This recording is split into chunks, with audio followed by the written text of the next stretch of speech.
अस्सलाम वालेकुम। आज की वीडियो में हम बात करेंगे धनिया लगाने के बारे में 3 इम्पॉर्टेंट पॉइंट्स पर।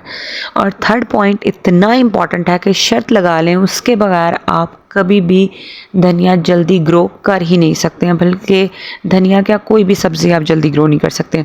तो फर्स्ट पॉइंट जिसके बारे में हम बात करेंगे वो है धनिया लगाने के बारे में ज़रूरी चीज़ों पर। और सेकंड पॉइंट में हम बात करेंगे धनिया लगाने के तरीके पर।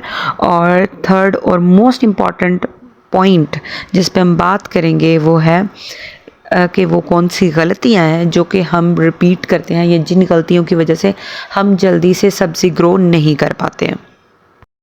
सबसे पहले जी इसके लिए आपने खुश्क साबुत धनिया ले लेना है। वो धनिया जो आप घर में यूज़ करते हैं खाना बनाने के लिए, हम पीस कर उसे अपने हांडी में डालते हैं, वही साबुत धनिया आपने ले लेना है। और मोस्ट इम्पॉर्टेंट चीज़ जो आपने हमेशा धनिया लगाने से पहले याद रखनी है वो ये कि साबुत धनिया को आपने जो है वो अपनी हथेली पे रख के अच्छे से मसल लेना है। उसको आपने जो है वो अच्छे से अपने हाथों पे मसलना है, यहाँ तक कि जो साबुत धनिया है वो 2 हिस्सों में टूट जाए। ठीक है, क्योंकि ये बहुत इंपॉर्टेंट है। अगर वो टूट जाएगा देन आप उसे लगाएंगे तो उससे क्या होता है कि जर्मिनेशन जो है वो स्पीडअप हो जाती है, उससे अच्छा सीड जल्दी जर्मिनेट करता है। दूसरे नंबर पे आपने जिस ज़मीन में उसे लगाना है वो ज़मीन आपकी साफ़ सुथरी होनी चाहिए। उसको साफ़ कर लें और अपनी ज़मीन को नरम कर लें। नरम कर लेंगे तो बहुत अच्छा होगा, ताकि पानी की रसाई जो है वो सीड तक ईज़िली पॉसिबल होगी और आपकी जो है वो सीड की जर्मिनेशन स्पीडअप हो जाएगी।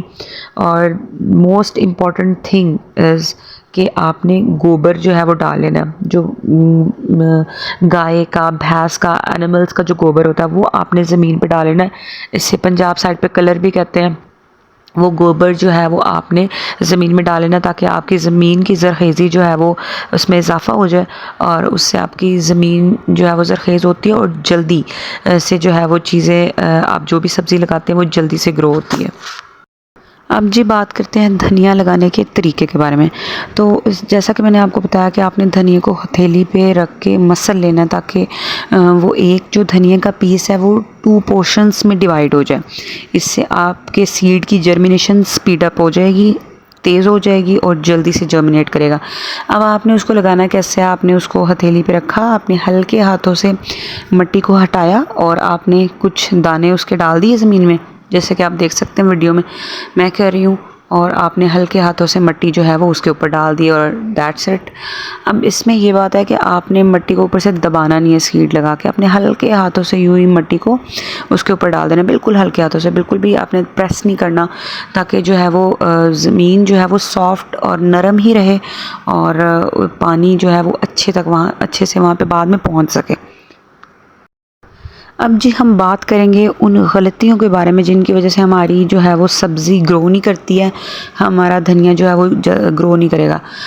अब देखें उसमें सबसे इम्पॉर्टेंट चीज़ होती है टेम्परेचर। ठीक है, टेम्परेचर कैसा होना चाहिए? टेम्परेचर ऐसा होना चाहिए जैसे आप इस तरह अंदाज़ा लगा सकते हैं, वो टाइम जब रात और दिन में ख़ासा डिफरेंस ना हो, यानी कि रात का टेम्परेचर और दिन का टेम्परेचर तकरीबन सिमिलर हो, करीब हो, तब सब्ज़ी अच्छी ग्रो करती है। ये आप देख सकते हैं, ये तकरीबन 4 दिन 5 दिन या मैक्सिमम 1 वीक के बाद मैंने ये वीडियो कैप्चर की थी और इसमें बहुत अच्छे से जो है ना वो मेरा धनिया ग्रो कर गया हुआ था। अच्छा, टेम्परेचर की हम बात करते थे कि टेम्परेचर जो है वो बहुत इम्पॉर्टेंट चीज़ है। और अगर टेम्परेचर अच्छा नहीं होगा, अगर रात बहुत ठंडी है और दिन बहुत गर्म है, तो उस टाइम में ना सब्ज़ियाँ अच्छे से ग्रो नहीं करती हैं। और दूसरी चीज़ ये है कि जब भी आप सब्ज़ी लगाएं आपने 1 इंच से ज़्यादा गहराई में सब्ज़ी को नहीं लगाना, बिल्कुल भी नहीं लगाना। अगर इतनी गहरी में आप सब्ज़ी लगा देंगे तो पानी वहाँ तक सही से पहुँचेगा नहीं और जर्मिनेशन नहीं होती, सीरियसली। और फिर उसके बाद है वाटरिंग।